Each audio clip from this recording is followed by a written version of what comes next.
ትዳር ከሰርግ በኋላ ለምን ይፈተናል? ሰላም ውድ ቤተሰቦች፣ ዛሬ ብዙ ሰዎች የሚጠይቁትን ጥያቄ እንመልሰዋለን። እርስ በርስ በጣም የሚዋደዱ ሰዎች ከተጋቡ በኋላ ለምን ችግር ይገጥማቸዋል የሚለውን ጥያቄ ለምን እንደሆነ እነግራችኋለሁ።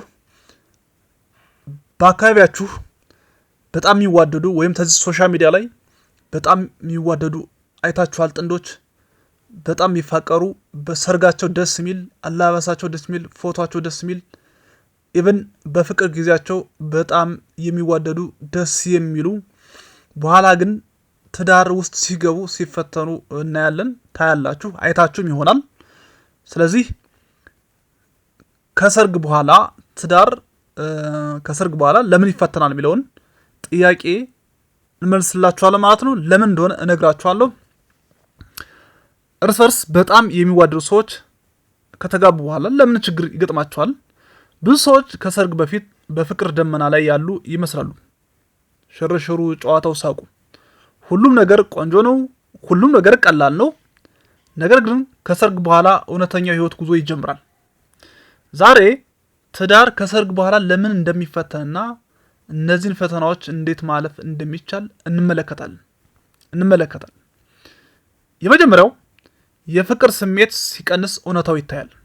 ይሄ እሙን ነው፣ የታወቀ ነው። ከሰርግ በፊት ብዙ ጊዜ የምናየው የሰውየውን ምርጥ ጎን ብቻ ነው፣ ወይም የሴትዮዋን የወንዱን ምርጥ ጎን ወይም የሴቷን ምርጥ ጎን ነው የምናየው። ችግር ቢሆንም እንሸፍነዋለን። ስህተቶችን እንዘነጋለን፣ ድክመቶችን እንሸፍናለን። ማረምም ማስተካከልም አንፈልግም ብዙ ጊዜ ማለት ነው። ከጋብቻ በኋላ ግን ሁለቱም በየቀኑ አብረው ሲኖሩ አብረው ማደር፣ አብረው መሄድ፣ አብረው መጠጣት፣ አብረው መብላት፣ ጧትም ቀንም ማታም ሲሆን እውነተኛ ባህሪያቸው ይገለጣል ማለት ነው። እውነተኛ ባህሪያቸው ይታያል። ይህ መጥፎ ነገር አይደለም። የትዳር የእውነተኛ መጀመሪያ ስለሆነ ማለት ነው። የትዳር እውነተኛ መጀመሪያ አብሮ መተኛት፣ አብሮ ማደር፣ መዋል፣ አብሮ መሄድ፣ አብሮ መስራት ነው። ይሄ መጥፎ ነገር ሆኖ አይደለም። ስለዚህ በዚህ ሰዓት ይፈተናል ማለት ነው። እውነተኛ ባህሪ ይመጣል። ሁለተኛው የገንዘብ ጉዳይ ነው። ከትዳር በኋላ ከሰርግ በኋላ ትዳር የሚፈትኑ ጉዳይ የገንዘብ ጉዳይ ነው። ይህ በጣም ትልቅ በሽታ። ብዙ ትዳሮች አገራችን ውስጥ እንዲፈርሱ የሆነበት አንዱ ትልቁ አብይ ጉዳዩ ይሄ የገንዘብ ጉዳይ ነው። ብዙ ትዳሮች የሚፈተኑት በዚህ ጉዳይ ስለሆነ ሰርግ ከማድረግ በፊት ስለ ገንዘብ በቂ ውይይት ያለማድረግ ችግር አለ። አለማየት፣ አለማስተዋል፣ አጠቃቀማቸውን ያለመጠየቅ፣ ያለመወያየት፣ እንዴት ነው የምትጠቀመው ብር፣ ገንዘብ ማን ያስተዳድራል፣ ምን ያህል መቆጠብ አለብን፣ ለቤተሰብ ነው የምንረዳው፣ ምን ያህል ነው የምንረዳው፣ እንዴት ነው የምንረዳው፣ በምን ጊዜ በምን ያህል የሚለውን ነገር በደንብ ሳያወሩበት ሲቀሩ ይሄ ፈተና ይመጣል ማለት ነው። ሊፈትኑ ይችላሉ ማለት ነው። ካላወራችሁበት ማለት ነው። የገንዘብ ጉዳይ አንዱ ፈተና ነው ማለት ነው። ሶስተኛው የተለያዩ ባህሪያት ነው። የተለያዩ ባህሪያት ማለት ሁለቱ ሰዎች ተጋቢዎች፣ ባለትዳሮች ከተለያየ ቤተሰብ፣ የተለያየ አስተዳደግ፣ ከተለያየ ባህል፣ ከተለያየ ቋንቋ ይመጡ ሊሆኑ ይችላሉ። አብዛኛውን የተለያየ አስተዳደግ፣ የተለያየ አስተሳሰብ ነው። ስለዚህ ልምድም አለ። አሁን አንድ ላይ ሲሆኑ ይሄ ይፈተናል ማለት ነው። የአንዱን ለማለመድ፣ የአንዱን ለመልመድ፣ የአንዱን እንትን ለማድረግ ችሎ ለመኖር በጣም ይፈትናል። ስለዚህ አንዱ በጣም ዝምተኛ ሊሆን ይችላል። ሌላው ብዙ ማውራት ሊወድ ይችላል። አንዱ ጓደኞቹን አመጥቶ ማብራት ማጠጣት ሊሆን ይችላል። አንዱ ደግሞ እንደዚህ አይነት ባህሪ ላይኖር ይችላል። አንዱ በጣም ብር የሚያወጣ የሚጨፋቸው ሊሆን ይችላል። አንዱ ደግሞ ቆጣቢ ሊሆን ይችላል። ስለዚህ ይሄ መተዋወቅ፣ የባህሪ መታወቅ ሲመጣ ትዳሩን ይፈትነዋል ማለት ነው። አንዱ ስርዓት ይወዳል፣ ሌላው ግን ቀላል አኗኗር ይወዳል። ደግሞ ቀላል ለመኖር ማለት ነው። እነዚህ ልዩነቶች ካልተረዱ ወደ ግጭት ሊያመሩ ይችላሉ። ትዳሩን ይፈትኑት ማለት ነው። አራተኛ የሚሆነው ከፍተኛ ተስፋዎች። አንዳንድ ሰዎች ጋብቻ ሁሉም ችግር እንደሚፈታ ያስባሉ። ሁሉም ችግር አይፈታም ጋብቻ። ሁል ጊዜ ደስተኛ እሆናለሁ፣ አጋሬ ሁል ጊዜ ይረዳኛል፣ ፍጹም ሰው አግኝቻለሁ ብሎ ማሰብ። እውነታው ግን ማንም ፍጹም አይደለም። መጀመሪያ ሁለት ጥንዶች ሲጋቡ ፍጹም ሆኖ አይደለም ሊተዋወቁ ሊተጋገዙ አንዱን ድክመት አንዱ ሊያግዝ ሊደጋገፉ ሊረዳዱ ነው እንጂ ፍጹም ሰው አግኝቻለሁ ብሎ ማሰብ የለበትም። ይሄን ሲያስቡ ፈተና ሲመጣ እንትን ያሉ ማለት ነው። ሁልጊዜ ይረዳኛል ወይም ይረዳኛል ብሎ ማሰብ አንዱ ትልቁ በሽታ ነው። ሁልጊዜ ደስተኛ ሆናለሁ ብሎ ማሰብ አንዱ ትልቅ በሽታ ነው። በትዳር ውስጥ ተስፋን ከእውነታ ጋር ማጣጣም ያስፈልጋል።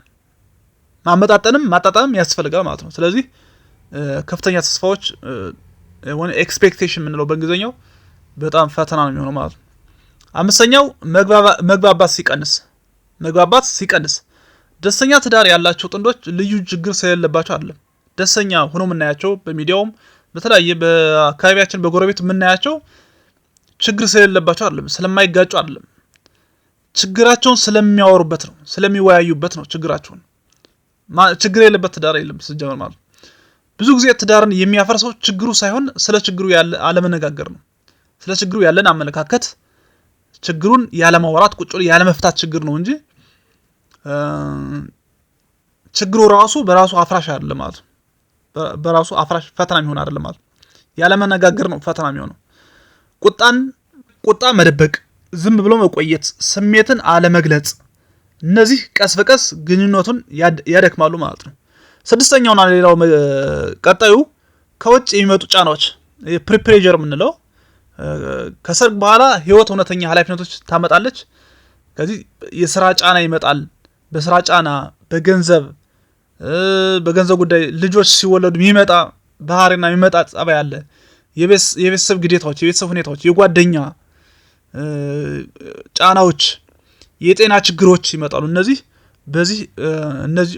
ትዳሩን ሊፈትኑ ይችላሉ ማለት ነው። እነዚህ ትዳሩን ሊፈትኑ ይችላሉ። ነገር ግን ፈተና ማለት መጨረሻ ማለት አይደለም። መጨረሻ እንደውም ጎበዝ የሆነ ጎበዝ የሆኑ ጥንዶች ወደ ቁም ነገር ይቀይሩታል ማለት ነው። ፈተናውን ወደ ቁም ነገር፣ ወደ መጠንከሪያ፣ ትዳራቸው ወደ መጠንከሪያ ይቀይሩታል። ስለዚህ ያን መቀየር ማለት ነው። እንዲያጠነክራችሁ ፈተናዎች መጠንከሪያ እንዲጥሏችሁ ሳይሆን እንዲያጠነክሯችሁ ማድረግ የእናንተ እንትን ነው ማለት ነው። ስለዚህ ትዳር ከሰርግ በኋላ የሚፈተነው ፍቅር ስለሌለ አይደለም። ይሄን ማሰብ ያስፈልጋል። ይልቁንም ሁለት የተለያዩ ሰዎች አንድ ህይወት ለመኖር ሲሞክሩ ስለሚፈጠሩ ተግዳሮቶች ነው የምናወራው ማለት ነው። የተሳካ ትዳር ችግር የሌለበት ትዳር አይደለም። ይሄን ሁላችንም ማጤን ያለብን። የተሳካ ትዳር ችግር የሌለበት ትዳር አይደለም፣ ፈተና የሌለበት ትዳር አይደለም። የተሳካ ማለት ፈተናውን ስለሚያልፉት በጥበብና በብልሃት ስለሚያልፉት ነው። ችግሮችን በፍቅር በክብር እና በመግባባት የሚያልፍ ትዳር ነው እንጂ። ስለዚህ ትዳር ይፈተናል። የማይፈተን ነገር የለም። ተጋድሎ ነው። ተጋድሎ ስለሆነ ያን ተጋድሎ ደግሞ በቂ ሆናችሁ ይሄን አስባችሁ አስቀድማችሁ የትዳርን ትርጉም አውቃችሁ መግባት ያለባችሁ ነው ወጣቶች፣ ጥንዶች ማለት ነው። ይሄን እጮኝነት የተባለው እጮኝነት ይሄን ሁሉ ፕላን አድርገን መንገባበት ነገር ነው እንጂ በስሜት መንገባበት ነገር አይደለም። ስለዚህ ይፈተናል፣ ትዳር ይፈተናል። ግን በጥበብ ማለፍ መወያየት ያስፈልጋል ማለት ነው። ይህ ቪዲዮ ጠቅሞት ከሆነ ላይክ ያድርጉ፣ ቻናሉን ሰብስክራይብ ያድርጉ እና በኮሜንት ውስጥ ይህን ጥያቄ ይመልሱ። በእርሶ አስተያየት ትዳርን በጣም የሚፈትነው ምንድን ነው ብለው ያስባሉ? እስከምንገናኝ ቸር ሰንብቱ። በሌላ ቪዲዮ እስከምንገናኝ ማለት ነው። ቻው።